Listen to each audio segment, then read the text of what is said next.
প্রথমত হলো শ্রীকৃষ্ণকে কপি করার আমার প্রচণ্ড রকম শখ রয়েছে।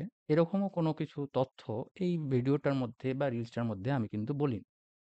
তবে আমার কেন প্রতিটি সনাতনীদের আদর্শ যিনি ভগবান শ্রীকৃষ্ণ, তাকে আদর্শরূপে অনুপ্রাণিত হওয়া প্রতিটি সনাতনীর একান্ত কর্তব্য। এবং এটা বাধ্যতামূলক বলেই আমার মনে হয় যে ভগবান শ্রীকৃষ্ণ, পরমেশ্বর ভগবান শ্রীকৃষ্ণ যিনি এই শ্রীমদ্ ভাগবত গীতার মতো একটি অমৃত আমাদের উপহার দেন এবং মহাভারতের যুদ্ধের ক্ষেত্রে তার কর্তব্য পরায়ণতা সম্পর্কে যেখানে সামান্যতম সন্দেহ দেখা যায় না, সেই রকম একজন আদর্শবান পুরুষকে কপি কেন, সম্পূর্ণরূপে কপি করাটা আমার মতো বা আপনার মতো সাধারণ মানুষের অত্যন্ত উপযোগী বলেই আমি মনে করি। হরে কৃষ্ণ। শ্রীমদ্ ভাগবতের দশম স্কন্দের ৩৩ নম্বর অধ্যায়ের ৩০ নম্বর শ্লোকে বলা হয়েছে, নৈতৎ সমাচরের জাতু মনসাহি অপি অনিশ্বর বিনশ্যতি আচরণ মৌঢ়াদ যথা রুদ্র দ্বিজং বিষম। যিনি ঈশ্বর নন, তিনি যেন মনে মনেও মহান অধিকারীর আচরণ অনুকরণ না করেন। মূঢ়তাবশ কেউ যদি সেই রকম অনুকরণ করেন, তাহলে তিনি আত্মঘাতী হবেন। ঠিক যেমন একজন ব্যক্তি যিনি রুদ্র নন, তিনি যদি বিষের সমুদ্র পান করার চেষ্টা করেন, তাহলে তিনি শুধু আত্মঘাতী হবেন। এটি শ্রীমদ্ ভাগবতের দশম স্কন্দের ৩৩ নম্বর অধ্যায়ের ৩০ নম্বর শ্লোক। বলা হচ্ছে আমরা যেন শ্রীকৃষ্ণকে অনুকরণ না করি। যেমন শিব শিব ঠাকুর সমুদ্র মন্থনের সময় বিষ খেয়েছিলেন। তখন আমি যদি মনে করি আমি শিবের অনুকরণ করে বিষ খাবো, তাহলে আমি আত্মঘাতী হব। আমার মৃত্যু অনিবার্য। শিবের মৃত্যু হয়নি, শিব বিষ খেয়ে কণ্ঠে ধারণ করেছিলেন, তার মৃত্যু হয়নি। কিন্তু আমি যদি মনে করি যে আমি শিবের মতো বিষ খাবো, তাহলে কিন্তু আমার মৃত্যু অনিবার্য। তো যাই হোক, সেরকম শিবকে অনুকরণ করা উচিত নয়, কৃষ্ণকে অনুকরণ করা উচিত নয়। কারণ কৃষ্ণ বাঁ হাতের কনিষ্ঠ আঙ্গুলে, কেনে আঙ্গুলে তিনি গোবর্ধন পর্বত ধরেছিলেন। আমরা কিন্তু এই গোবর্ধন পর্বত কেন, 1 কুইন্টাল একটা চালের বস্তা যদি আমরা এই কেনে আঙ্গুলে ধরি, আমাদের আঙুল ভেঙে যাবে। তো যাই হোক, তো এইভাবে শ্রীকৃষ্ণকে অনুকরণ করা উচিত নয়, শিবকে অনুকরণ করা উচিত নয়। এটা আমার কথা নয়, এটা ভাগবতের দশম স্কন্দের ৩৩ নম্বর অধ্যায়ের ৩০ নম্বর শ্লোক। সেখানে রাস নাচের বর্ণনা করতে গিয়ে শ্রীল সুখদেব গোস্বামী বলেছেন যে আমরা যেন মনে মনেও শ্রীকৃষ্ণকে অনুকরণ করার চেষ্টা না করি। নৈতেত সমাচরেত নৈতেত সমাচরের জাতু, জাতু মানে এক মুহূর্তের জন্য, মনসাপি মনে মনেও যেন আমরা না করি, কেননা অনুকরণ করার চেষ্টা না করি। কেননা আমরা অনিশ্বর, আমরা ঈশ্বর নই। ঈশ্বর যা পারেন আমরা তা পারি না। তো যাই হোক, শিবপ্রসাদ ব্যানার্জি, শিবপ্রসাদ বাবু কি অর্থে কি বলেছেন আমি আমি সম্পূর্ণ বুঝতে না পারলে এটুকু বুঝতে পেরেছি, তিনি বলছেন যে শিবকে, কৃষ্ণকে যেন আমরা আদর্শরূপে অনুসরণ করি। হ্যাঁ, অবশ্যই অনুসরণ করব, কিন্তু অনুকরণ করাটা সম্ভব যে নয়, সেটা শ্রীমদ্ ভাগবতের দশম স্কন্দের ৩৩ নম্বর অধ্যায়ের ৩০ নম্বর শ্লোকে বলে দেওয়া হয়েছে। আমরা যেন শিবের অনুকরণ করে বিষ পান না করি, শিবের অনুকরণ করে গাঁজা সেবন না করি, কৃষ্ণের অনুকরণ করে আমরা যেন এই রাস নাচ বা বস্ত্রহরণ ইত্যাদি কার্য যেন আমরা করার চেষ্টা না করি, সেটি ভাগবতে শিক্ষা দেওয়া হয়েছে। ভগবান শ্রীকৃষ্ণ কালিয়া নাগের স্লিপারি মাথাগুলোর উপরে নৃত্য করে দেখিয়েছিলেন। আপনি একটা সামান্য কেউটো সাপের মাথার উপরে সাবান ঘষে তার উপরে নৃত্য করে দেখান তো। ভগবান শ্রীকৃষ্ণ কালীয় নাগের উপর নৃত্য করেছিলেন এবং মানে বলতে গেলেও হাসি পেয়ে যায়। যাই হোক, কালীয় নাগ বলতে উনি হয়তো ভেবে নিয়েছেন সত্যিকারের কোনো একটা নাগের মতো এরকম কিছু একটা প্রাণীর উপর ভগবান শ্রীকৃষ্ণ নৃত্য করেছিলেন। অবশ্যই করেছিলেন, এ বিষয়ে কোনো সন্দেহ নেই। আমি অন্তত সন্দেহ করি না। কিন্তু আমার মতো যারা সাধারণ মানুষ বা আমরা যারা একটু তত্ত্বগত ভগবানকে জানার চেষ্টা করি, যেটা ভগবান শ্রীকৃষ্ণ গীতায় বলেছেন, যিনি আমায় তত্ত্বত জানেন। যারা আমার গীতামৃত প্লেলিস্টটিকে ফলো করেন তারা জানেন। আমার গলাটা আজকে একটু ডাউন হবে কারণ আমার শরীরটা খুব খারাপ। তার মধ্যে আমি ভিডিওটা বানাচ্ছি। ভিডিওটি দেখে আমার খুব মজা লেগেছে। এজন্যই বানাচ্ছি। কোনো প্রতিবাদী বা ওনাকে ছোট করবার কোনো উদ্দেশ্য কিন্তু আমার নেই বা এই ধরনের ভিডিও বানাতে হচ্ছে এটাও আমার কাছে অত্যন্ত কষ্টদায়ক। উনিও একজন সনাতনী মানুষ এবং আমিও একজন সনাতনী মানুষ। কখনোই আমি উনার বিরোধিতা বা উনার কোনো কর্মকাণ্ডের বিরোধিতা করতে চাই না। তথাপি ভিডিও বানাচ্ছি। আ সকলের জন্য এটুকু বলি আপাতত, কালীয় শব্দের অর্থ কাল বা সময়। যিনি সময় চক্রের উপর দাঁড়িয়ে নৃত্য করেন, যিনি সময় চক্রের মানে সময় চক্র যাকে গ্রাস করতে পারে না, যিনি সময়েরও উপরে অবস্থান করেন, সেই পরম ব্রহ্ম হলেন ভগবান শ্রীকৃষ্ণ। এই কালীয় নাগ আসলে সময়রূপ মহাকালকে নির্দেশ করে। কালীয় নাগের উপর শ্রীকৃষ্ণ নৃত্য করেছিলেন। কালীয় নাগ বলে একটি সাপ ছিল। তো এখন শিবপ্রসাদ বাবু আপনি একটা ব্যাখ্যা দিলেন যে কালীয় নাগ মানে কাল অর্থে শ্রীকৃষ্ণ কালচক্রের উপরে নৃত্য করেন, তিনি কালচক্রের ঊর্ধ্বে থাকেন। কিন্তু যেভাবে শ্রীমদ্ ভাগবতে লেখা আছে সেখানে এখন এক একজন পণ্ডিত নানা মুনির নানা মত তো থাকতে পারে। কেউ বলবে কালচক্র, কালীয় অর্থে কেউ বিভিন্ন রূপক রূপক বলে গ্রহণ করতে পারেন। যেমন কুরুক্ষেত্র বলতে অনেকে মনে করেন এই দেহটা হচ্ছে কুরুক্ষেত্র, কিন্তু আমাদের ইস্কনের প্রতিষ্ঠাতা আচার্য শ্রীল প্রভুপাদ তিনি বলেছেন এই দেহটা কুরুক্ষেত্র নয়।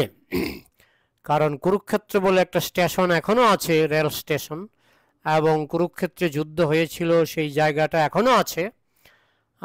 তো দেহটা কুরুক্ষেত্র যারা বলে তারা কাল্পনিক ব্যাখ্যা দেওয়ার চেষ্টা করে।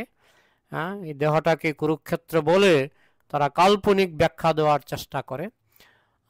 যেমন অনেকে বলে যে পঞ্চপাণ্ডব, তো এরকম বিভিন্ন ব্যাখ্যা দেওয়ার চেষ্টা করে যে পঞ্চপাণ্ডব আসলে আমাদের দেহের মধ্যেই পঞ্চপাণ্ডব আছে, এই ধরনের ব্যাখ্যা দেওয়ার চেষ্টা করে।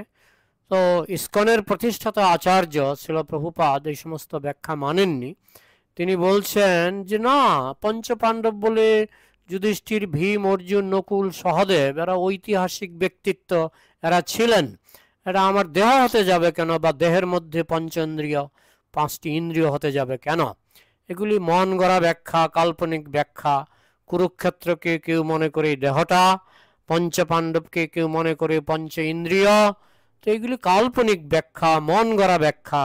কালীয় নাগকে আপনি বলছেন কালীয় নাগ মানে কাল বা টাইম, কালচক্রের উপর কৃষ্ণ নৃত্য করেন। কিন্তু আমি তো এরকম অনেক মন গড়া ব্যাখ্যা দিতে পারি। মন গড়া ব্যাখ্যা আমি তো দিতে পারি, যেখানে ভাগবতে বলা হচ্ছে কালীয় নাগ বলে একটা নাগ ছিল। এখন সেই নাগটা যে কালচক্র, এখন নানা মুনির নানা মত। আমাদের ভাগবত অনুসারে সেই কালীয় নাগ ছিল একটা অসুর। কিন্তু সেখানে আপনি কালীয় নাগকে কালচক্র বলছেন, তো সেটা তো আপনার একটা মন গড়া ব্যাখ্যা হয়ে গেল। আমাদের যে পরম্পরা অনুগত হয়ে যদি আমরা ব্যাখ্যা করি, তাহলে সেরকম পরম্পরায় কিন্তু সেরকম ব্যাখ্যা আমরা পাইনি। আমাদের যে গুরু পরম্পরা, আমাদের যে বৈষ্ণব পরম্পরা, সেই পরম্পরা থেকে কিন্তু এরকম কোনো ব্যাখ্যা আমরা পাইনি যে কালীয় মানে কালচক্র, এই ধরনের ব্যাখ্যাকে আমরা মন গড়া ব্যাখ্যা বলেই মনে করি। এই জন্যই শ্রীল প্রভুপাদ লিখেছেন ভগবদ্গীতা যথাযথ। কুরুক্ষেত্র মানে একটি জায়গার নাম, সেটি আমাদের দেহ নয়। পঞ্চপাণ্ডব মানে 5 জন ভক্ত, পঞ্চপাণ্ডব মানে আমাদের 5টি ইন্দ্রিয় নয়। তো অনেকেই নানানভাবে মন গড়া ব্যাখ্যা করে। এখন শিবপ্রসাদ বাবু বলছেন যে কালীয় নাগ হচ্ছে কালচক্র। এটি আপনার একটি মন গড়া ব্যাখ্যা হতে পারে, কিন্তু সেই ব্যাখ্যাটি আমাদের পরম্পরায় তো আমরা পাই না। আমাদের পরম্পরায় মহান আচার্যবর্গ কিন্তু সেরকম ব্যাখ্যা করছেন না। তো যাই হোক, মন গড়া ব্যাখ্যা তো হাজার হতে পারে, লক্ষ হতে পারে। তো আমরা মন গড়া ব্যাখ্যায় আগ্রহী নই। আমরা এই জন্যই আমরা চাই যথাযথ ব্যাখ্যা হবে, যথাযথ। মন গড়া ব্যাখ্যা পাণ্ডিত্য দিয়ে অনেক রকমের ব্যাখ্যা করা যায়। আপনি বলবেন একরকম, নানা মুনির নানা মত, কিন্তু আমাদের আদর্শ হচ্ছে পরম্পরার অন্তর্ভুক্ত হয়ে পরম্পরার আচার্যবর্গ যেভাবে ব্যাখ্যা করেছেন তারা নিশ্চয়ই যুক্তিযুক্তভাবেই ব্যাখ্যা করেছেন। তারা কালীয় নাগকে কালো চক্র হিসাবে ব্যাখ্যা করেননি। তারা কালীয় নাগকে ব্যাখ্যা করেছেন যে কালীয় নাগ বলে একটা অসুর ছিল এবং কৃষ্ণ সেই অসুরের উপর নৃত্য করেছিলেন। তো যাই হোক, এখন মন গড়া ব্যাখ্যা হাজারো হতে পারে, নানা মুনির নানা মত হতে পারে, কিন্তু আমরা যে ব্যাখ্যা স্বীকার করব সেটা হচ্ছে পরম্পরার যে ব্যাখ্যা, পরম্পরা ভুক্ত যে ব্যাখ্যা, আমরা সেই ব্যাখ্যাটাই স্বীকার করব, সেটি যথাযথ ব্যাখ্যা। শিবপ্রসাদ বাবু উনি পুতনার কালকুট বিষকে সমাজের বিষের সঙ্গে তুলনা করেছেন। কিন্তু এই যে ব্যাখ্যাগুলি, শ্রীকৃষ্ণ খেয়েছেন পুতনার স্তনে মাখা বিষ, আর শিবপ্রসাদ বাবু সেটাকে সমাজের মধ্যে যে কিছু বিষাক্ত ব্যাপার রয়েছে সেগুলির সঙ্গে তুলনা করেছেন। আপনি তুলনা করেছেন, কিন্তু শ্রীকৃষ্ণ তো সত্যি সত্যি পুতনা নামক এক রাক্ষসীর স্তনে মাখা বিষ পান করেছিলেন। আমরা তো সেটা পান করতে পারবো না। পুতনা রাক্ষসীর স্তনে মাখা বিষ, কালকুট বিষ পান করেও শ্রীকৃষ্ণ বেঁচে ছিলেন। পুতনা রাক্ষসী মরে গিয়েছিলেন। পুতনা রাক্ষসীর আত্মা তাকে কৃষ্ণ গোলকে পাঠিয়ে দিয়েছিলেন। তো যাই হোক, এখন আপনি যে তুলনাটা করছেন, এই তুলনাটা যদি আমাদের পরম্পরা ধারার যে আচার্যবর্গ, শ্রীল বিশ্বনাথ চক্রবর্তী ঠাকুর বা আমাদের যে পরম্পরা ধারায় যে অনেক আচার্য আছেন, তারা কিন্তু সেইভাবে ব্যাখ্যা করছেন না। তো আপনি যে ব্যাখ্যাগুলি করছেন এটা আপনার পাণ্ডিত্য হতে পারে, কিন্তু সেই ব্যাখ্যাগুলি কিন্তু আনুগত্য নিয়ে আপনি যে আমাদের পূর্ববর্তী আচার্যবর্গ কি ব্যাখ্যা করেছেন, সেই তাদের উপর কিন্তু আপনার আনুগত্য নেই, আমি যেটুকু বুঝতে পারছি।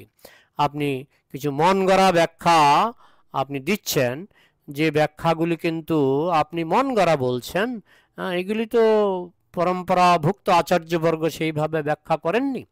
আমাদের ব্যাখ্যা গ্রহণ করতে হবে আমাদের পরম্পরাভুক্ত আচার্যরা যেভাবে ব্যাখ্যা করেছেন, না হলে নানা মুনির নানা মত চলতেই থাকবে। আপনি ভাববেন এগুলি সমাজের বিষ, তার মানে কি, যখনই আপনি ভাববেন সমাজের বিষকে আমাদের পান করতে হবে, কিন্তু আমরা কি কৃষ্ণের মতো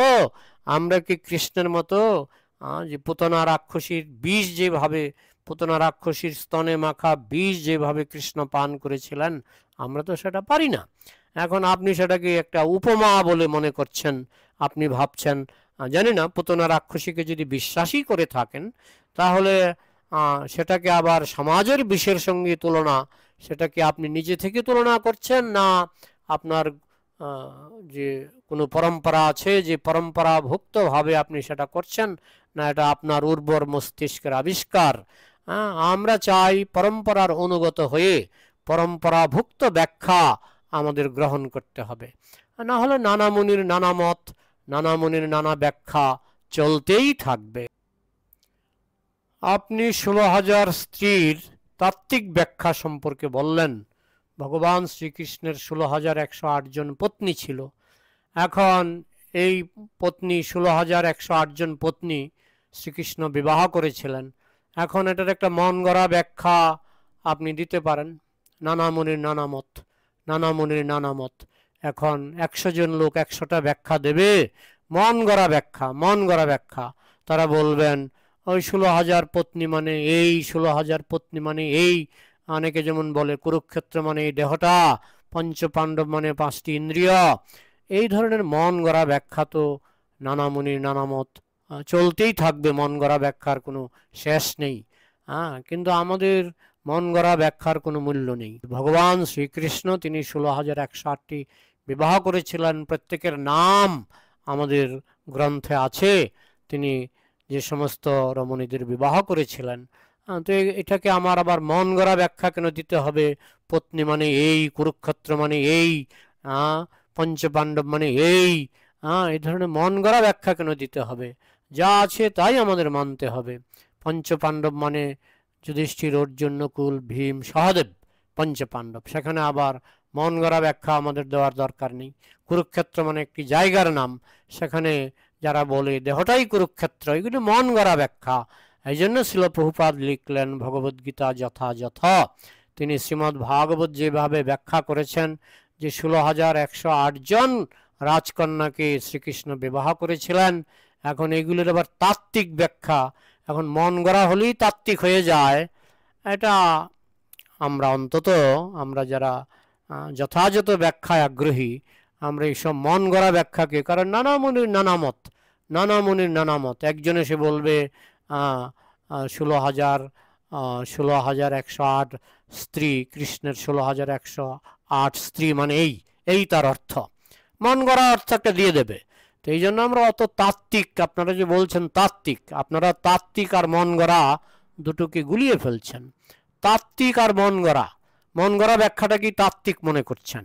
হ্যাঁ, যে কালীয় নাগের উপর কৃষ্ণ নৃত্য করেছিলেন, কালীয় নাগ বলে একটা নাগ ছিল, হ্যাঁ, এবং সেই নাগের মাথায় কৃষ্ণ নৃত্য করেছিলেন, সেটা আপনি স্বীকারও করেছেন। তারপরে আবার কালচক্র যে ব্যাখ্যাটা আপনি দিলেন, সেই ব্যাখ্যাটা তো সবাই আপনার সঙ্গে একমত হবে না। নানা মুনির নানা মত, নানা মুনির নানা মত, তা আপনি কি নানা মুনির নানা মতে বিশ্বাসী? রামচন্দ্রকে বলা হয় মর্যাদা পুরুষোত্তম। একই কৃষ্ণ, তিনি বিভিন্ন লীলায় বিভিন্নভাবে লীলা করেছেন, একই অভিনেতা বিভিন্ন অভিনয়ে বিভিন্নভাবে লীলা করেন। তো রামচন্দ্র এসেছিলেন মর্যাদা স্থাপন করতে, তাই তিনি এক বিবাহ করেছিলেন, কারণ তিনি জগৎবাসীকে শিক্ষা দিতে চেয়েছিলেন যে এক বিবাহ করাটা এটা মর্যাদা, একটা মর্যাদার লক্ষণ। হ্যাঁ, যারা বেশি বিবাহ করে সমাজে তাদের শ্রদ্ধা সম্মান কমে যায়, কিন্তু কৃষ্ণ সেটা পারেন, কারণ কৃষ্ণ হচ্ছেন লীলা পুরুষোত্তম। একই ব্যক্তি, কিন্তু কৃষ্ণ দেখাচ্ছেন ভগবান হিসাবে তিনি কি করতে পারেন, আর রামচন্দ্র দেখাচ্ছেন জীব হিসাবে আমরা কি করতে পারি। তার লীলাগুলি সবই জীবশিক্ষার জন্য। তবে কৃষ্ণ তিনি হচ্ছেন লীলা পুরুষোত্তম। তিনি গোবর্ধন পর্বত ধারণ করেছিলেন। এখন আপনি একটা মন গড়া ব্যাখ্যা দিয়ে বলবেন গোবর্ধন পর্বত মানে এই, তো এইভাবে মন গড়া ব্যাখ্যা দেওয়ার দরকার নেই। গোবর্ধন পর্বত মানে একটা পর্বত এখনো আছে, সেই গোবর্ধন পর্বত এখনো আছে। তো আপনি বললেন আমরা কৃষ্ণকে 100 ভাগ অনুকরণ করতে পারি বা অনুকরণ করার চেষ্টা করতে পারি না, গোবর্ধন পর্বত আমরা তুলতে পারবো না। কিন্তু আমরা রামচন্দ্রের মতো এক বিবাহ আপনি করতে পারেন, বা আপনি ইচ্ছা করলে ব্রহ্মচর্য থাকতে পারেন কিংবা এক বিবাহ করতে পারেন, কিন্তু কৃষ্ণের মতো 16,108 বিবাহ আপনি করতে পারেন না, কোটি কোটি গোপীর সঙ্গে আপনি নাচতে পারেন না। এখন আপনি বলতে পারেন যে কোটি কোটি গোপীর একটা আলাদা অর্থ আছে, মন গড়া অর্থ, কাল্পনিক অর্থ। তা আমরা কাল্পনিক অর্থে আগ্রহী নই, মন গড়া অর্থ নানা মুনির নানা মত সবাই বলবে। তবে আমরা ভগবান শ্রীকৃষ্ণকে 100 ভাগ অনুকরণ করতে পারি না। তিনি গোবর্ধন পর্বত ধারণ করেছেন, আমরা সেই কাল্পনিক অর্থে আমরা আগ্রহী নই। আমাদের জানতে হবে গোবর্ধন পর্বত বলে একটা পর্বত ছিল, এখনো আছে, এবং সেই পর্বতটা কৃষ্ণ ধারণ করেছিলেন। এখন আমি যদি কৃষ্ণকে আদর্শ মনে করে আমিও একটা পর্বত তোলার চেষ্টা করি, আমি তো মরেই যাব, আমি তো তুলতেই পারবো না চেষ্টা করে। আমি যদি চেষ্টা করে একটা কিছু ভারী জিনিস তুলি, আমি তো চ্যাপ্টা হয়ে মরে যাব। সুতরাং শ্রীকৃষ্ণ যেহেতু সর্বশক্তিমান, তাই তাকে আমরা অনুকরণ করতে পারি না, কিন্তু তিনি যা আদেশ করেছেন আমাদেরকে সেটা আমরা অনুসরণ করতে পারি শ্রদ্ধার সঙ্গে, কিন্তু তার সঙ্গে আমরা টেক্কা দিতে পারি না। তো যাই হোক, এখন আমাদের এই ঋতু মাতাজি, তার কথাও যুক্তি আছে, কারণ আপনি যেভাবে মন গড়া ব্যাখ্যা দিয়ে সেগুলির ব্যাখ্যা নতুন করে দিচ্ছেন, এগুলি তো নানা মুনির নানা মত চিরকাল থাকবে, চিরকাল ছিল, এখনো আছে, ভবিষ্যতেও থাকবে। তো আমরা নানা মুনির নানা মতে আগ্রহী নই। আমরা যেটা লেখা আছে গ্রন্থে হুবহু আমরা অত তত্ত্ব, আপনি বলছেন তত্ত্ব, তো আপনি তত্ত্ব মানে কি মন গড়া, তত্ত্ব মানে কল্পনা, তো এই কল্পনাকে আমরা তত্ত্ব বলে স্বীকার করি না। শিবপ্রসাদ বাবু স্বীকার করেছেন তিনি জ্ঞানমার্গের অনুসারী।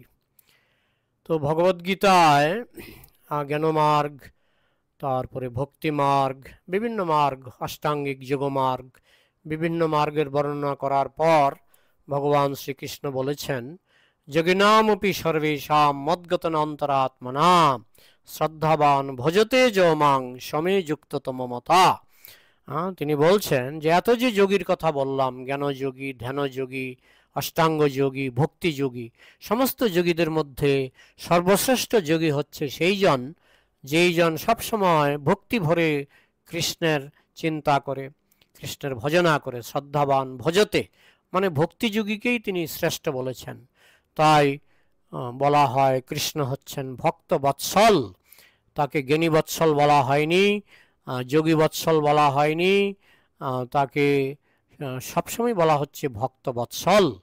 তাই ভগবান যেহেতু ভক্ত বৎসল এবং ভক্তিযোগী হচ্ছে, কৃষ্ণ বলছেন যুক্ততম, যোগিনামপি সর্বেষাম, সমস্ত যোগীদের মধ্যে, মদ্গতন অন্তরাত্মনা, যিনি অন্তরাত্মা, অন্তর দিয়ে যিনি মদ্গত মানে কৃষ্ণগত প্রাণ ভক্ত, যোগিনামপি সর্বেষাং মদ্গতন অন্তরাত্মনা শ্রদ্ধাবান ভজতে য মাং সমে যুক্ততম। যুক্ততম, যুক্ততর, যুক্ত, যুক্ততর, যুক্ততম। যুক্ততম মানে হায়েস্ট, যেমন শ্রেষ্ঠ, শ্রেষ্ঠতর, শ্রেষ্ঠতম। তো কৃষ্ণ ভক্তিযোগীকে শ্রেষ্ঠতম বলেছেন। জ্ঞানযোগী তিনি বলেছেন যে জ্ঞানে পরিসমাপ্যতে, সেখানে তিনি বলেছেন যে কাদের সম্পর্কে বলেছেন, সর্বকর্ম অখিলং পার্থ জ্ঞানে সমাপ্যতে। কর্মযোগী তারা জ্ঞানে গিয়ে, জ্ঞানের মাধ্যমে তাদের কর্মযোগ সমাপ্ত হয়। কিন্তু ভগবদ্গীতায় সর্বশেষে কৃষ্ণ বলেছেন যে যোগিনামপি সর্বেষাম, সমস্ত যোগীদের মধ্যে আমি হচ্ছি সর্বশ্রেষ্ঠ। যোগ হচ্ছে যে মদগত চিত্তে, কৃষ্ণগত চিত্তে, যে মদগত না অন্তরাত্মনা, অর্থাৎ ভক্ত।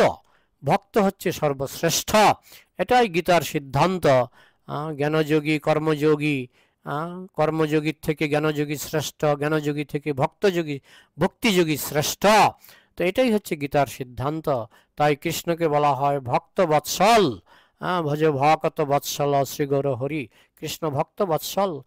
কৃষ্ণ ভগবদ্গীতার বিভিন্ন জায়গায় স্বীকার করেছেন যে তিনি ভক্তির দ্বারাই তাকে জানা যায়।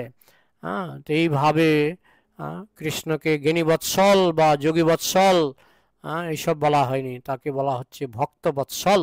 তাই ভক্তি যোগী শ্রেষ্ঠ। তাই কৃষ্ণকে বুঝতে গেলে জ্ঞানযোগী মানে কি, মানসিক জল্পনা কল্পনা, মানসিক জল্পনা কল্পনা দিয়ে কৃষ্ণকে বোঝা সম্ভব নয়। আপনাকে ভক্তিযোগ গ্রহণ করতে হবে, কারণ কৃষ্ণ বলেছেন ভক্তা মাম অভিজানাতি, ভক্তরাই আমাকে ভালো করে বুঝতে পারে। অন্যদের সম্পর্কে কখনো কৃষ্ণ বলেননি যে ধনী মাম অভিজানাতি, জ্ঞানী মাম অভিজানাতি, কর্মী মাম অভিজানাতি, কৃষ্ণ বলেননি। কিন্তু কৃষ্ণ বলেছেন ভক্তা মাম অভিজানাতি, ভক্তরাই আমাকে বুঝতে পারে। তাই কৃষ্ণকে বুঝতে গেলে আপনাকে ভক্তি যুগে আসতে হবে, না হলে কৃষ্ণকে উপলব্ধি করা, অন্তত কৃষ্ণ সেটা স্বীকার করেন না।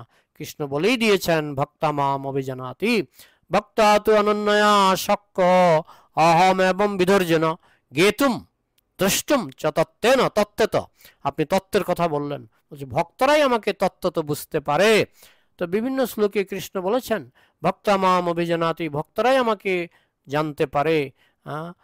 ভক্তা তু অনন্যয়া শক্য অহম এবং বিধর্জন জ্ঞেতুম জ্ঞেতুম দ্রষ্টুম চ তত্ত্বেন। আপনি তত্ত্বের কথা বলেছেন, বলছে ভক্তরাই আমাকে তত্ত্বত বুঝতে পারে। তাই কৃষ্ণকে তত্ত্বত বুঝতে হলে আপনাকে ভক্ত হতে হবে।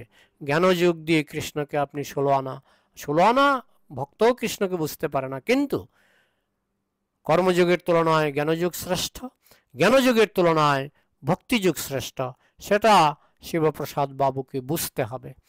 কোনো একজন মানুষ মাছ মাংস খান, কিন্তু তিনি মানুষের সেবা করেন। মাছ মাংসকে তিনি কষ্ট দেন, মাছকে কষ্ট দেন, তিনি কোনো ছাগলকে কষ্ট দেন। তো কষ্ট দেওয়াটা, আমি একজনকে কষ্ট দিলাম, আরেকজনের সেবা করলাম। আমি মানুষের সেবা করলাম, ছাগলকে কষ্ট দিলাম। আমি মানুষের সেবা করলাম, মাছকে কষ্ট দিলাম। এখন আপনি বলতে পারেন যে আপনারা তো বেগুনকে কষ্ট দেন, টমেটোকে কষ্ট দেন, আপনারা তো আমকে কষ্ট দেন। হ্যাঁ, এখন যারা ক্যানিবেলস, যারা মানুষের মাংস খায়, তাদের কষ্ট দেওয়াটা অত্যন্ত মানে খুব বড় বৃত্ত, কষ্টের বৃত্তটা। তারা যে অন্য প্রাণীকে কষ্ট দিচ্ছে, যারা নরমাংস খায়, ক্যানিবেলস, যারা মানুষের মাংস খায়, তারা অন্য প্রাণীকে কষ্ট দেয়, সেই বৃত্তটা অনেক অনেক বড় নিষ্ঠুরতার বৃত্ত। সবচেয়ে বড় নিষ্ঠুরতার বৃত্ত হচ্ছে মানুষের মাংস খাওয়া, ক্যানিবেলস সবচেয়ে বড় নিষ্ঠুরতার বৃত্ত। আর তার থেকে আরেকটু ছোট নিষ্ঠুরতার বৃত্ত হচ্ছে ছাগলকে কষ্ট দেওয়া, মাছকে কষ্ট দেওয়া, গরুকে কষ্ট দেওয়া। এগুলি হচ্ছে নিষ্ঠুরতার আরেকটু ছোট বৃত্ত। আর নিষ্ঠুরতার সবচেয়ে ছোট বৃত্ত হচ্ছে বেগুনকে কষ্ট দেওয়া, আমকে কষ্ট দেওয়া, ধান, গম মানে চাল, আটা, রুটি, এগুলিকে কষ্ট দেওয়া হচ্ছে নিষ্ঠুরতার সবচেয়ে ছোট বৃত্ত। তো বৈষ্ণব ধর্মে এই নিষ্ঠুরতার বৃত্তটাকে কমাতে কমাতে এটাকে সবচেয়ে ছোট করা হয়েছে। হ্যাঁ, যদি বলেন না আমি নিষ্ঠুরতার বৃত্তটাকে শূন্য করতে চাই, তাহলে আপনাকে গোলকে যেতে হবে, ভগবানের ধামে যেতে হবে। কারণ এই পৃথিবীটা হচ্ছে জেলখানা, এখানে নিষ্ঠুরতা থাকবেই। আমাদের কর্তব্য হচ্ছে, যেহেতু আমরা সিমেন্ট খেতে পারবো না, ধুলাবালি খেতে পারবো না, আমাদেরকে কিছু প্রাণী খেতে হবে, জীবস্য জীবনম, সেখানে আমাদের নিষ্ঠুরতার বৃত্তটাকে কমিয়ে আনতে হবে। হ্যাঁ, এখন যারা নরমাংসভোজী ক্যানিবেলস, তারা তো মানুষের মাংস খায়, ক্যানিবেলস। আর যারা ছাগলকে কষ্ট দেয়, মাছকে কষ্ট দেয়, গরুকে কষ্ট দেয়, তাদের নিষ্ঠুরতার বৃত্তটা আরেকটু ছোট। আর সবচেয়ে ছোট নিষ্ঠুরতার বৃত্ত হচ্ছে যারা বেগুনের মাংস খায়, আমের মাংস খায়, আপেলের মাংস খায়, চালের মাংস খায়, গমের মাংস খায়, মানে আটা, রুটি এইসব খায়, তাদের নিষ্ঠুরতার বৃত্তটা হচ্ছে সবচেয়ে কম। তো বৈষ্ণব ধর্মে নিষ্ঠুরতার বৃত্তটা সবচেয়ে ছোট। এখন আপনি বলতে পারেন, যারা মানুষের মাংস খায় তারাও তো অনেক মানুষের উপকার করে, যারা ছাগলের মাংস খায় তারাও তো অনেক উপকার করে। হ্যাঁ, উপকার করে, কিন্তু তারা একদিকে কোনো প্রাণীকে কষ্ট দিচ্ছে, আর একদিকে উপকার করছে। এটা সর্বশ্রেষ্ঠ নয়। সর্বশ্রেষ্ঠ হচ্ছে মিনিমাইজ ইউর ক্রুয়েলটি। যত পারেন, হ্যাঁ, বলে আমি আম খেলে তো আমও কষ্ট পায়, আপনি যত পারেন মিনিমাইজ করুন, নিষ্ঠুরতাকে মিনিমাইজ করুন। ছাগল ভে করে মে করে চিৎকার করছে, আপনি তার গলা কাটছেন। হ্যাঁ, মাছ ছটফট করে লাফাচ্ছে, আপনি তাকে হত্যা করে খাচ্ছেন। এখানে নিষ্ঠুরতার বৃত্তটা একটু বেশি। কিন্তু আপনি যখন আম খাবেন, বেগুন খাবেন, আপেল খাবেন, চাল খাবেন, মানে ভাত খাবেন, তখন নিষ্ঠুরতার বৃত্তটা নিঃসন্দেহে কম। আমাদের দাঁতগুলি বানরের মতো। হ্যাঁ, বানর কিন্তু মাছ মাংস খায় না, যদি খায় সে অসুস্থ হয়। বানর মাছ মাংস খেলে অসুস্থ হয়। হ্যাঁ, আমরা চুমুক দিয়ে জল খাই। হ্যাঁ, যে সমস্ত প্রাণীগুলি চুমুক দিয়ে জল খায় তারা নিরামিষভোজী। হ্যাঁ, গরু চুমুক দিয়ে জল খায়, আর কুকুর চেটে চেটে জল খায়, বাঘ সিংহ চেটে চেটে জল খায়, আমরা চুমুক দিয়ে জল খাই। আমরা স্বাভাবিকভাবেই নিরামিষভোজী। আর বিশেষ করে আমরা যখন কৃষ্ণকে ভোগ লাগিয়ে প্রসাদ পাই, সেখানে মাছ মাংস খাওয়ার, আপনি বলছেন মাছ মাংস খেয়েও তো অনেক লোক মানুষের উপকার করছে, কিন্তু মাছের উপকার তো সে করছে না, মাছকে তো সে কষ্ট দিচ্ছে। ছাগলের উপকার সে করছে না, ছাগলকে সে কষ্ট দিচ্ছে। সেইটা আমরা মানি না। আমরা চাই মিনিমাইজ ইউর ক্রুয়েলটি। আর যদি বলেন না আমি একদম নিষ্ঠুরতা করব না, আমি আমের মাংস খাবো না, বেগুনের মাংস খাবো না, তাহলে আপনাকে গোলকে যেতে হবে। জেলখানার মধ্যে আপনাকে শুধু নিষ্ঠুরতাকে মিনিমাইজ করতে পারবেন, তার বেশি নয়। তো যারা ছাগলকে কষ্ট দেয়, মাছকে কষ্ট দেয়, গরুকে কষ্ট দেয়, সেটা কিন্তু নিষ্ঠুরতার বৃত্তটা একটু বড়ই। আমরা সেদিকে যাচ্ছি না। আমরা যারা বৈষ্ণব, আমরা নিরামিষ খাবো। যদি বলেন তাতেও তাদের কষ্ট হয়, আমরা মানছি। তো তার থেকে মুক্তি পাওয়ার জন্যই তো আমরা গোলকে যাওয়ার চেষ্টা করছি, যেখানে আমরা আমাদের আমের মাংস খেতে হবে না, সেখানে আমরা কৃষ্ণের দেওয়া অমৃত আস্বাদন করব। হরে কৃষ্ণ। হরে কৃষ্ণ মহামন্ত্র তন্ত্রে থাকতে পারে, কিন্তু কলিসন্তরণ উপনিষদেও হরে কৃষ্ণ মহামন্ত্রের উল্লেখ আছে। ইতি সুরসক নাম নাম কলিকলমশনাশনম না তো পরতর পায় সর্ববেদেষু দৃশ্যতে। হরে কৃষ্ণ কৃষ্ণ কৃষ্ণ হরে হরে, হরে রাম রাম রাম হরে হরে। কলি সন্তরণ উপনিষদের দুটো সংস্করণ পাওয়া যায়। একটা হচ্ছে দক্ষিণ ভারতীয় সংস্করণ, যেখানে হরে রাম আগে বলা হয়েছে, আর একটা হচ্ছে উত্তর ভারতীয় সংস্করণ, যেখানে হরে কৃষ্ণ আগে বলা হয়েছে। তো যাই হোক, এটা শুধু তন্ত্রশাস্ত্রে নয়, এটা উপনিষদে, কলিসন্তরণ উপনিষদেও পাওয়া যায়। গীতা প্রেসের ভগবত গীতা আগেও ছিল, কিন্তু এখন সারা বিশ্বে কোটি কোটি কৃষ্ণ ভক্ত হয়ে যাচ্ছে। তারা কিন্তু গীতা প্রেসের গীতা পড়ে কৃষ্ণ ভক্ত হয়নি। আমাদের শিল প্রভুপাদ লিখেছেন ভগবত গীতা যথাযথ, অ্যাজ ইট ইজ। তিনি ইংরেজিতে লিখেছিলেন Bhagavad Gita as it is, যথাযথ। সেই গীতা পড়ে কোটি কোটি আমেরিকান, কোটি কোটি রাশিয়ান, তারা এখন 150টি দেশের মানুষ কৃষ্ণ ভক্ত হয়ে গেছে এই Bhagavad Gita as it is, Bhagavad Gita যথাযথ পাঠ করে। সুতরাং ফল দেখে বৃক্ষ চিনতে হয়, ফলে ন পরিচিয়তে বৃক্ষ। ফল দেখে বৃক্ষ চিনতে হয়। যে গীতা পড়ে সারা পৃথিবীর মানুষ, কোটি কোটি মানুষ কৃষ্ণ ভক্তি গ্রহণ করছে, সেই গীতাটাকে গুরুত্ব দিতে হবে। না হলে বাজারে তো শত শত গীতা পাওয়া যায়, ওইসব গীতা পড়ে তো একজনও কৃষ্ণ ভক্ত হচ্ছে না, একজনও নতুন কৃষ্ণ ভক্ত, বিশেষ করে আমেরিকায়, রাশিয়া, চীন, জাপানে এইসব গীতা পড়ে কেউ কৃষ্ণ ভক্ত হচ্ছে না।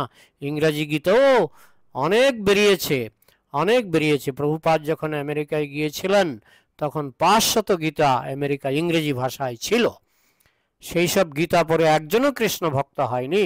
কিন্তু শিল প্রভুপাদ যখন তার ইংরেজি Gita, Bhagavad Gita as it is প্রকাশ করলেন, দেখতে দেখতে মাত্র 7-8 বছরের মধ্যে পৃথিবীতে প্রথমে হাজার হাজার, এখন তো কোটি কোটি, এখন তো কোটি কোটি ওই গীতা পড়ে কোটি কোটি মানুষ এখন কৃষ্ণ ভক্ত হচ্ছে। সুতরাং ফল দেখে বৃক্ষ চিনতে হয়। এই ভগবদ্গীতা যথাযথ পড়ুন, ভগবদ্গীতা অ্যাজ ইট ইজ পড়ুন, তাহলে বুঝতে পারবেন গীতার আসল রহস্যটা কি। হরে কৃষ্ণ।